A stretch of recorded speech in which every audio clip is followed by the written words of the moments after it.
Yo, what's up? Dito ba lang? May hinihintay lang tayong magbibigay ng cup, no? At dito tayo sa Urdaneta T-Flex.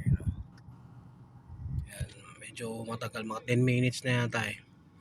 Hintayin lang natin yun para naman ma-promote natin, no? Nasaan na kaya si Quiz DG Cups yan. Saka salamat din sa most waited na cup. At maghihintay lang tayo rito.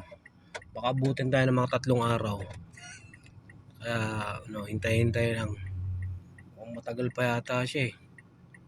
Grabe ah. O T-Flex na, papasok na lang tayo dyan. Tinan mo, tupig oh.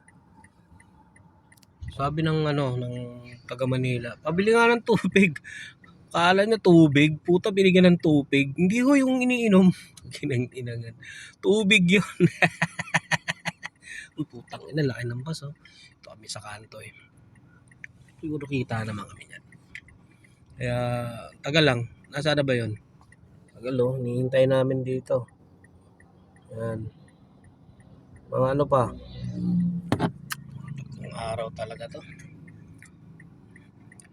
Tas guys, abangan nyo yung battle namin ni Jonas mamaya, no? Ay mamaya, bukas pala. Jonas, pagtitripan tayo nyon. Puro katatawanan yung buwakan ng inang yun eh. Pero sisirain natin buhay niya ngayon. I-real talk natin siya ng malupit. Jonas versus Badang. Yun ang, abangan yan. At hindi lang sila mot ang abangan nyo, pati kami. Yung Joforms saka Kiponger, wag nyo nang abangan yun. Yun lang yun. Joke lang. Pero suportahan pa rin natin yun kasi mga tropa pa rin natin yun. Si Joforms makulit yun. Pag nalalasing yung hayop na yun, ang kulit-kulit yun. Puta, nagwawala nga yun sa sa tawag press con. Grabe yung puta. Malupit yun si Joforms. Pag nakakainom yun, lalong nasisira ulo nun. O shoutout sa lahat ng mga tropa natin dyan nagpapa-shoutout, no. Pa Manila na kami para mamaya safe na. At para bukas, no, goods na tayo. Yeah. Kaya mga tropa, ingat kayo lagi. Sino? Ay, may tumatawag.